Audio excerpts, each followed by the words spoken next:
अस्सलाम वालेकुम नाज़रीन, आप देख रहे हैं 44 टीवी। मैं आपका मेज़बान सरदार जवेद आशू डोगर। तो इस वक्त मैं मौजूद हूँ कसूर का बेरहमी से उसका गला काट कर कत्ल कर देता है। तो मज़ीद जो तफसीलात हैं, हमारे पास मुतासरा फैमिली है, उस भाई की वालदा मौजूद है, उनसे बात करते हैं ये सारा वकूआ कैसे हुआ और इनको कैसे पता चला। माँ जी अस्सलाम वालेकुम।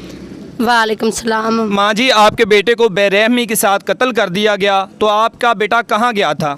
मेरा बेटा करोपण गया है, वो तो गालन गया चला गया है। मेरा पुत्र वो तो ना कातल ने गर्दन कट दी है। मेरे पुत्र के हत्थों से दातरियां मार दित्तियां ने। मेरा पुत्र असी शाम दे लभदे रहे, सानू नहीं लभा। माँ जी, ਤੁਹਾਡੀ ਉਹਨਾਂ ਨਾਲ ਜਿਨ੍ਹਾਂ ਨੇ ਕਤਲ ਕੀਤਾ ਉਹਨਾਂ ਨਾਲ ਕੋਈ ਜ਼ਾਤੀ ਦੁਸ਼ਮਣੀ? नहीं, साडी कोई दुश्मनी नहीं सी हैगी, साडे च कोई दुश्मनी नहीं सी, कोई कुछ नहीं। मेरे पुत्र ने कतल। माँ जी, ਤੁਹਾਡੇ किन्ने बच्चे ने? मेरा एक बच्चा, तीन धीआं ते एक पुत्र। 3 बेटियां 1 बेटा। एक बेटा मेरा पुत्र मोहम्मद आसफ अली दा नाम है, 13 साल दा पढ़दा सी बच्चा। ਕਿਹੜੀ ਕਲਾਸ ਚ ਪੜਦਾ ਸੀ? 6ਵੀਂ ਕਲਾਸ ਚ ਪੜਦਾ ਸੀ ਮੇਰਾ ਬੇਟਾ। ਤੇ ਹੁਣ ਡੀਪੀਓ ਸਾਹਿਬ ਥੋੜੀ ਦੇਰ ਪਹਿਲੋਂ ਆਏ ਨੇ, ਉਹਨਾਂ ਐਲਾਨ ਕੀਤਾ ਹੈ ਕਿ ਮੁਜਰਮ ਫੜਿਆ ਗਿਆ ਜਿਨੇ ਆ ਬੇਰਹਿਮੀ ਨਾਲ ਬੱਚੇ ਨੂੰ ਕਤਲ ਕੀਤਾ ਸੀ। ਤੇ ਤੁਸੀਂ ਕੀ ਕਹਿਣਾ ਚਾਹੋਗੇ? ਅਸੀਂ ਕਹਿਣਾ, ਮੈਂ ਚਾਹਨੀ ਆ ਉਹ ਮੁਜਰਮ ਮੇਰੀਆਂ ਅੱਖਾਂ ਦੇ ਅੱਗੇ ਉਹ ਸਾਹਮਣੇ ਆਵੇ। ਮੈਂ ਉਹਨੂੰ ਸਜ਼ਾ ਤੇ ਆਂਦੀ ਆਪ ਪਿੱਛੋਂ ਫਾਂਸੀ ਲਵਾਵਾਂ ਦੀ। ਮੇਰੇ ਪੁੱਤਰ ਦੀ ਗਲਾ ਕੱਟਿਆ ਸੋ ਗਲਾ ਮੈਂ ਉਹਦੇ ਕੋਲ ਪਹਿਲਾਂ ਪੁੱਛਾਂ ਦੀ, ਬਿਆਨ ਲਵਾਂ ਦੀ, ਮੇਰੇ ਪੁੱਤਰ ਨੇ ਤੈਨੂੰ ਕੀ ਆਖਿਆ ਸੀ, ਕੀ ਤੁਹਾਡਾ ਮੁਕਾਬਲਾ ਹੋਇਆ ਸੀ ਮੇਰੇ ਪੁੱਤਰ ਨਾਲ, ਉਹ ਮੈਨੂੰ ਦੱਸਣ। ਫਿਰ ਦੂਜੀ ਗੱਲ, ਬੱਚਾ ਸੀ, ਬੇਸਮਝ ਬੱਚਾ ਸੀ ਹੈਗਾ।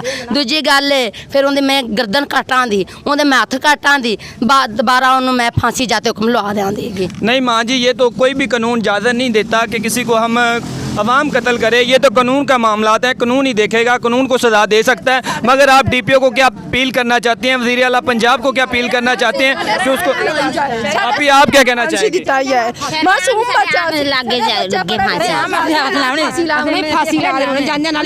मुजरम उन्हें चाहिए, मेरे अखा के इत्थे लाते आवो, मैं उन्हें फांसी लावा दी। पहले मैं आपदे कोलो लाते फिर करते फिर मैं फांसी लाना। जानो नहीं मादियों तो टोटे काटे, 36 टोटे काटे मेरे भरा दे के कीते सुना, 36 टोटे काटे दुनिया ने वहां फिर तुसी जद फांसी ला देना।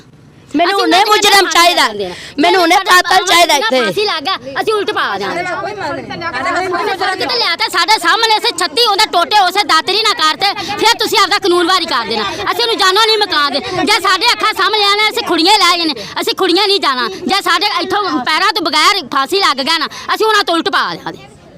मेरे अगे आवे, मेरे पुत्र का कातल मेरे अगे आना चाहिए है। मैं तो पुत्र का कातल लेना चाहनी, मैं उन्होंने पूछा दी, हूँ मैं पूछा दे को बयान ला दे पुत्र दे।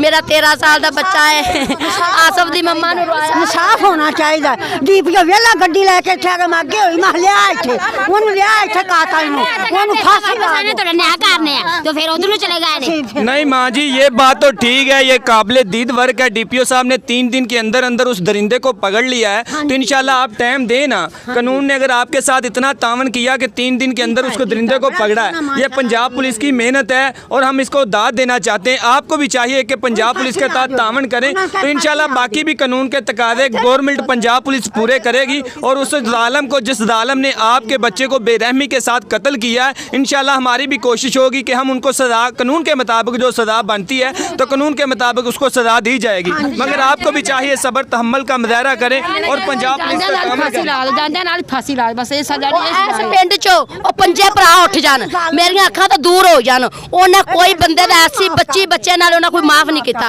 उन्हें गली गंदी कर दी है। बस वो कातल मेरे मुजरम मेरे अखा गए इत्थे मेरे को फेरा दवाते जाते उन्हें फांसी ला देना। जी नाज़रीन, आपने मुतासरा फैमिली का व्यू देखा। मुतासरा फैमिली का ये कहना है कि जिसने हमारे बच्चे को बेरहमी के साथ, बेदर्दी के साथ, कमसन बच्चे को कत्ल किया है, तो उसको गवर्नमेंट को चाहिए कि उसको फौरी तौर पर सरेआम गांव में लाकर सबके सामने सरेआम फांसी दी जाए, ताकि बाकी जो भी लोग हैं वो इस तरह का घिनौना जुर्म ना कर सकें। तो मुतासरा फैमिली है, मुतासरा फैमिली का ये कहना है कि हम उसको खुद सज़ा देंगे, क्योंकि गुस्से में जब इंसान होता है उसको किसी भी कानून का कोई पता नहीं होता। तो मैंने भी मुतासरा फैमिली से बात की है, उसको इत्मीनान में लेने की कोशिश की है और मुतासरा फैमिली से ये अपील भी की है कि पंजाब पुलिस का वर्क जो काबिल दीद है, डीपीओ साहब ने बहुत अच्छा वर्क किया। 3 दिन के अंदर अंदर उस दरिंदे सिफ्त इंसान को पकड़ा है और कानून के कटारे में ले आए हैं। तो इंशाल्लाह बाकी भी कानून के मुताबिक जो कार्रवाई है, डीपीओ साहब कानून के मुताबिक वो कार्रवाई कर रहे हैं। कार्रवाई करने के बाद इंशाल्लाह हमारी भी कोशिश होगी, आला हकाम से ये अपील भी करना चाहेंगे कि मामले को फौरी तौर पे देखा जाए और नोटिस लेकर कानून के मुताबिक उस दरिंदे सिफ्त इंसान को सरेआम सजाए मौत दी जाए। तो इसी के साथ अपने मेज़बान सरदार जवेद आशिक डोगर को दीजिए इजाज़त। अल्लाह निगहबान।